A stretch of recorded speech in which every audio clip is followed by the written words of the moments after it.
जय गुरु जी। अनंतम बलंतम शुक्राना गुरु जी, अमृत वेला सत्संग बख्शने के लिए। सारी संगत पे मेहर करो, कृपा करो, शुक्राना। संगत जी जय गुरु जी। सत्संग का जिक्र हुआ, आगे भी सत्संग बन जाता है। अब धुंधला धुंधला याद है, पूरी तरह नहीं याद है, पर जितना मेरे को याद है मैं महाराज की बात सुनाने की कोशिश करता हूँ। गुरु महाराज के टाइम की बात है। एक बारी गुरु जी ने उस टाइम पे general Kapoor uncle, commander Sharma uncle, Joshi uncle, ये सब आर्मी परिवार की संगत है, ब्लेस रहेंगे महाराज की सब समय से आज भी हैं। और गुरु जी ने ऐसा जिक्र हुआ कि मैं गुड़गांव आना है और गुड़गांव की संगत को ब्लेस करना है, सत्संग अरेंज करो। उस टाइम बहुत कम लोग जानते थे गुरु जी को। अब आदेश हो गया, इनके जो 3 और भी कुछ होंगे टीम में, इनको एक बताया गया कि एक डेट डिसाइड की गई, इन्होंने जगह डिसाइड की, जिम खाना क्लब, और तैयारी शुरू हो गई। महाराज का हुक्म था। अभी आपस में इसके साथ बहुत सत्संग जुड़े हैं, जगह कैसे मिली, महाराज कैसे सारा अरेंजमेंट कराया। तो उस पॉइंट पे आते हैं जो आज सत्संग का जो जिक्र हो रहा है संगतों का।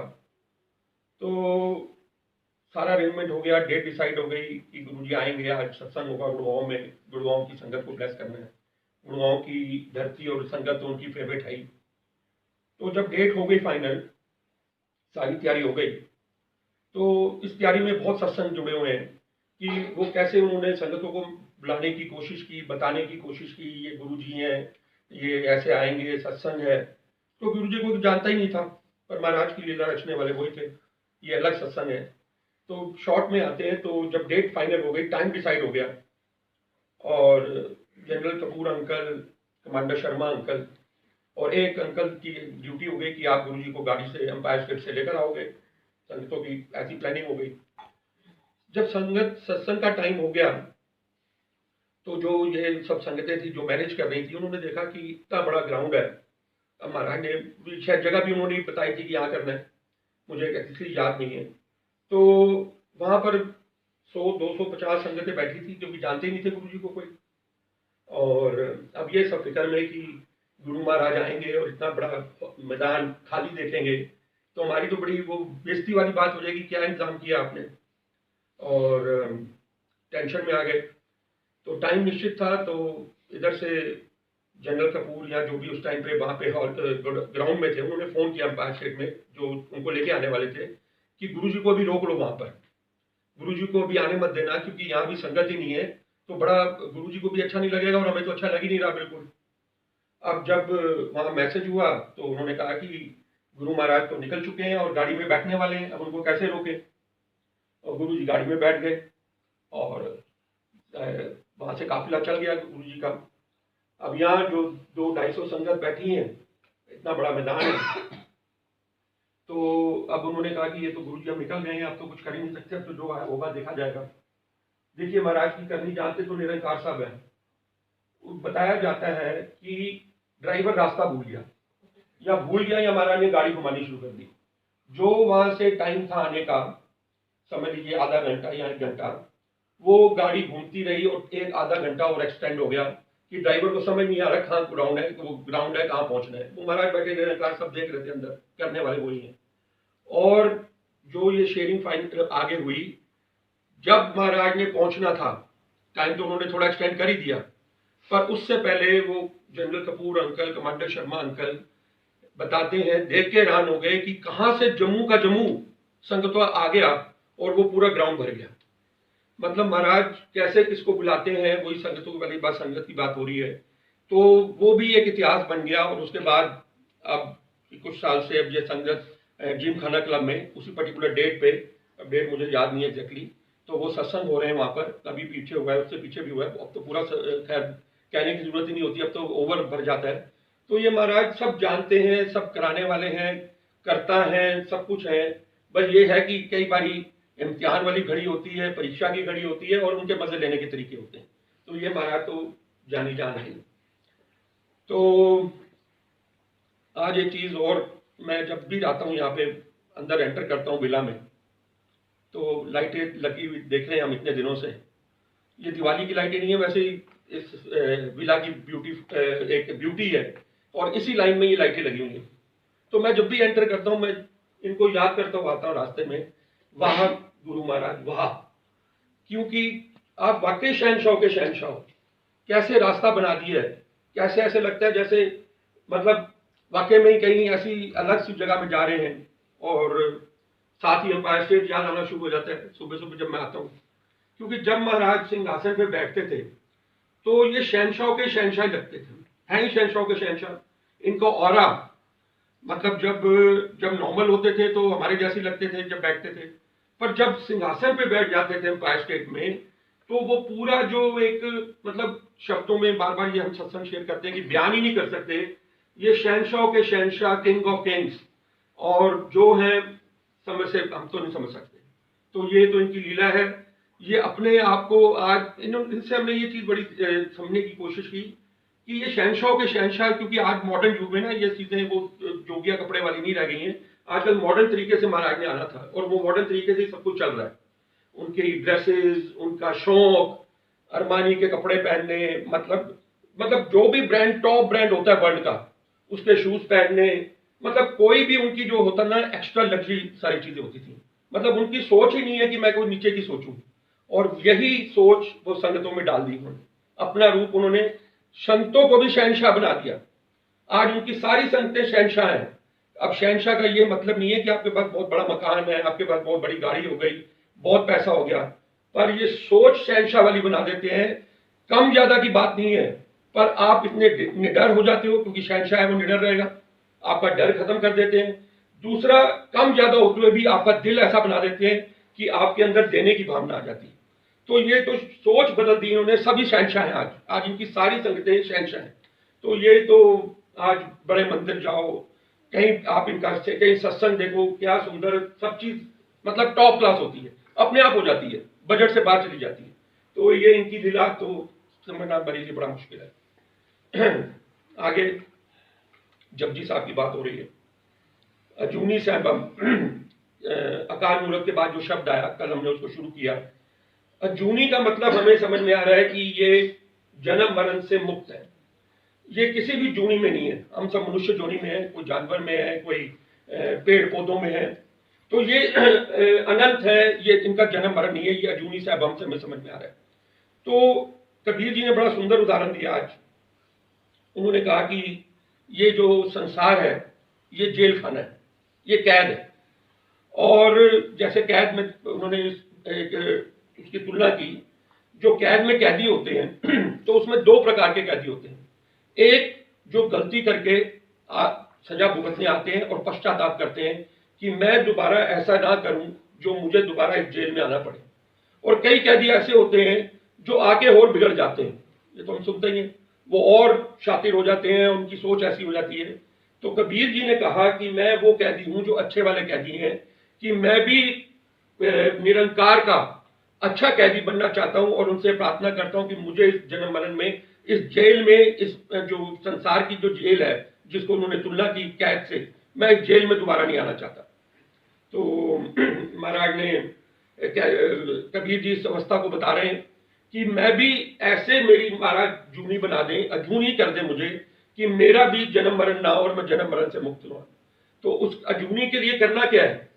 अब कबीर जी ने कहा कि अजूनी के लिए, अवस्था के लिए क्या करना है? हमें अपने इन सारे विकारों से जो बार बार हम जिक्र करते हैं, काम, क्रोध, मोह, माया, और कबीर जी ने कहा मैं इनसे ऊपर उठ चुका हूं। उनकी अवस्था थी, उनका सिमरन था, उनकी सेवा थी। तो हमारी भी यही कोशिश है कि महाराज हमें इन अवस्था में ले आए और हमारे को इन विकारों से, और आज जो भी दो विकार उन्होंने जिक्र करना शुरू किए हैं, वो किए हैं मोह के और काम वासना के। अभी दो विकारों से उन्होंने शुरुआत की है कि ये दो ऐसे खतरनाक विकार हैं जो कि इससे तो कोई बच ही नहीं सकता, और इससे लड़ना बड़ा मुश्किल है, काम वासना से और मोह से। बाकी जो विकार है, क्रोध है, लोभ है, वो कबीर जी बताने की कोशिश कर रहे हैं कि वो फिर भी हम कंट्रोल कर सकते हैं, क्रोध को कंट्रोल कर सकते हैं, लोभ को कंट्रोल कर सकते हैं, पर मोह और काम वासना, इस पे बहुत मेहनत करनी पड़ती है, पर इम्पॉसिबल तो नहीं है। पर अगर हम प्रयास में लगे रहें और कोशिश करते रहें तो उससे हमें निकलना है। और अहंकार के बारे में तो उन्होंने ये कहा इनकार तो हमारी ताकत में नहीं है कि हम अपने आप को इनकार से बचा सकें, से बच सकता नहीं, तो इनकार से तो उन्होंने इतिहास लिख दिया कि इनकार से तो कोई बच ही नहीं सकता। जितना भी हम नाटक करें कि हमें इनकार नहीं है, कुछ करें, पर इनकार कूट कूट भरा हुआ सब में। तो ये तो महाराज ने इन विकारों से ऊपर उठेंगे तो हमें वही अजूनी जो अवस्था चाहिए कि महाराज हमें भी जन्म मरण से काट दो। कल की भी हम व्याख्या में सुन रहे थे कैसे सपने में ही महाराज ने उसको सपने में ही जन्म मरण कैसे उसका मुक्ति दे दी और ब्लेस कर दिया। तो ये जगजी साहब की हम इस अर्थ पे आज की डेट में है। अब आ जाते हैं साखी पे। आज की वैसे तो साखी बहुत सारी बहुत ही प्यारी होती हैं, रियल स्टोरीज हैं और उस पर बड़े लेसन मिलते हैं हमें। आज की साखी मेरी बड़ी फेवरेट साखी है और बहुत बड़ा लेसन है हमारे लिए साखी से, और आज के टाइम की साखी है। एक जगह सत्संग हो रहा है, संगतें बैठी हैं, एक संगत उठी और जोर जोर से रोना शुरू कर दिया और लेट के तड़प के बता रहा है, वो संगत बता रही है कि हे संगतों सुनो, उन्होंने अपना नाम से शुरू किया, मेरा बांद्रा में बॉम्बे में बहुत आलीशान अपार्टमेंट है, मेरे बहुत नौकर चाकर हैं, मेरे पास पैसे की कोई कमी नहीं है, पर मैं आज सारी संगतों को यह बताना चाहता हूं कि मेरे को चाहे आप झुग्गी झोंपड़ी में भेज दो वापस, मेरे साथ जो मर्जी कर लो, मेरे दुख दूर कर दो। अब संगतें बड़ी हैरान हो गई, ये क्या कह रहे हैं, रोए जा रहा है और कह रहे हैं मेरा आलीशान बंगला है और पैसे की कमी नहीं है, दुख क्यों है फिर, क्योंकि पैसे से तो सुख दुख का क्या ही नहीं लेना देना। उसने आगे बताया कि मेरी बीवी को कैंसर है और मेरे यहाँ जो बेटा पैदा हुआ है वो मेंटली रिटार्डेड है, उसका कोई इलाज ही नहीं है, मैं सारी उम्र ही उसकी सेवा करता रहूं या उसके पैसा इलाज कर दूं, उसका कोई इलाज नहीं है, और मेरा भी लीवर डैमेज हो चुका है, मेरा लीवर खत्म हो चुका है। हम 3 लोग परिवार के हैं और तीनों ऐसी बीमारी से ग्रस्त हैं, इतने दुखी हैं कि ना पैसा काम आ रहा है ना मकान काम आ रहे हैं और ये सारी चीजें मेरे काम नहीं आ रही हैं। तो मैं सारी संगतों को एक बहुत बड़ा मैसेज देना चाहता हूँ, वो हमारे लिए भी है। वो मैसेज किसके ऊपर है? जो हम मूल सिद्धांत की बात कर रहे हैं जपजी साहब में, ये आपके मूल मंत्र के अंदर एक ओंकार में सच की कमाई। उन्होंने उस संगत ने ये लेसन देने की कोशिश की कि अपना उसने बताया, इतिहास बताया कि कोई 15-20 साल पहले की बात है, हमारा बॉम्बे में 25 लोगों का एक ग्रुप था, मैं था और मेरे साथ 25 लोग थे और हम बॉम्बे में रहते थे और हम सब जेब कतरे थे और जेब कतरे थे तो हमारा काम यही था कि हम जेब काटा करते थे लोगों की। और उसने बताया संगत ने कि अमीरों की तो हम जेब काट नहीं सकते क्योंकि अमीर तो अपनी गाड़ियों में चलते हैं, उनको तो हम लूट नहीं सकते थे, और गरीब के पास कुछ होता नहीं था। तो हमारा जो टारगेट होता था मिडिल क्लास जो मेट्रो में सफर करते हैं, बसों में सफर करते हैं। तो वो संगत बताती है कि हम 3 तारीख से लेकर 7 तारीख सबको सैलरीज मिलती हैं, हमारा 3 से 7 को हम 25 लोग फैल जाते थे अलग अलग जगह पर और जेब में से पैसे निकाल लेते थे। और वो मिडिल क्लास लोगों के, किसी से 3000 सैलरी थी वो निकाल ली, किसी को 5000 सैलरी मिली वो निकाल ली, और वो निकाल के हम बहुत कम हमारा पैसा इकट्ठा हो जाता था। और वो जो जिसका पैसा हम निकालते थे वो अब उसको रियलाइज कर रहा है कि वो जो एक मिडिल क्लास गरीब इंसान जो मेट्रो से सैलरी लेके अपने घर पहुंचता है और देखता है कि मेरी जेब कट गई, मेरे 5000 रुपये निकल गए, मेरे 3000 रुपये निकल गए, तो उसकी क्या हाई निकलती है, क्योंकि वो सैलरी से उसके घर का राशन चल रहा था, उसकी माँ की दवाई चलनी थी, उसके बच्चे की फीस भरी जानी थी। तो वो जो हाई निकली कि जिसने भी ये काम किया मेरा, वो हाई का आज मेरा भुगत रहा हूं। और उसने ये कहा कि मैं अकेला नहीं भुगत रहा हूं, सारे 25 परिवारों का ये हाल है, सारे 25 परिवार इसी दशा में हैं। और उसने ये कहा कि जब ये हमने शुरू किया, हमारा दिन ब दिन काफी पैसे इकट्ठे हुए और भी बिजनेस शुरू कर दिए और 15 साल हमने पूरी ऐश की। अब कई बारी संगतों के बड़े जवाब आज मिलेंगे संगतों को, कई संगतें मैं भी देखता हूं कई बारी कि ये इंसान मुझे मालूम है अच्छा कर्म नहीं करता, ये 2 नंबर की कमाई करता है या 2 नंबर का धंधा करता है, फिर भी इसका सुखी क्यों है, इसको मकान मिल गया, बड़ा इसकी बड़ी गाड़ियां हो गई, सुख सुखती है। पर वही महाराज ने बताया कि जब हम बीज बोते हैं तो कोई बीज 6 महीने में तैयार फल कर देता है, किसी को 60 साल भी लग जाते हैं। तो ये मत देखिए कि कोई गलत कर्म करने वाला आज अगर खुश है सुखी है तो उसका जो इसको भुगतान नहीं करना पड़ेगा। तो वही वो बता रहा है कि मेरे को आज 15 साल ऐश होने के बाद हमारी स्थिति पिछले 2-3 साल से ऐसी है कि हम ऐसे दुख में ग्रस्त हैं कि हम आज रोज मैं माफी मांग रहा हूं, ढह रहा हूं, या जो भी अपनी आज संगतों को बता रहा हूं, ये मैसेज दे रहा हूं कि घर में पाप की कमाई मत लाइए। ये थोड़े टाइम का सुख है, ये थोड़े टाइम की खुशी है, पर वो जो पाप की कमाई अगर हम घर में लाके अपने बच्चों को या अपने बीवी को या अपने घर में सुख साधनों में यूज करेंगे, तो इसकी बहुत बड़ी आज हमें मैसेज मिलता है कि सच्ची किरत। और गुरु नानक जी, गुरु जी महाराज ने तो यही समझाया कि नाम जपने से पहले, हमने पीछे समझा इस बात को, सत नाम जपने से पहले भी महाराज ने सच्ची किरत को बताया कि ये ज्यादा जरूरी है।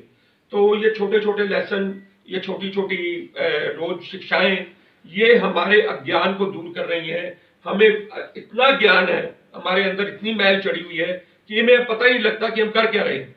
तो मैं तो अपने आप को एक्सपीरियंस बता रहा हूं कि ये वाकई में ही सत्संग की ताकत है, ये वाकई में ही सिमरन की ताकत है, ये वाकई में ही मंदिर की हाजिरी की ताकत है कि हमारा जीवन दिन ब दिन रोज के रोज बदल रहा है। और अगर नहीं बदल रहा, आप, मैं बार बार ये लाइन दोहराता हूं, अपना थर्मामीटर साथ रखा करिए। अगर आपका जीवन नहीं बदल रहा, अगर आपकी सोच नहीं बदल रही, तो फिर विचार करिएगा कहीं ना कहीं गलती फिर हो रही है, और उस गलती को ढूंढने की कोशिश करिएगा। हमें सब मालूम होता है कि हम क्या करते हैं, क्या नहीं करते हैं।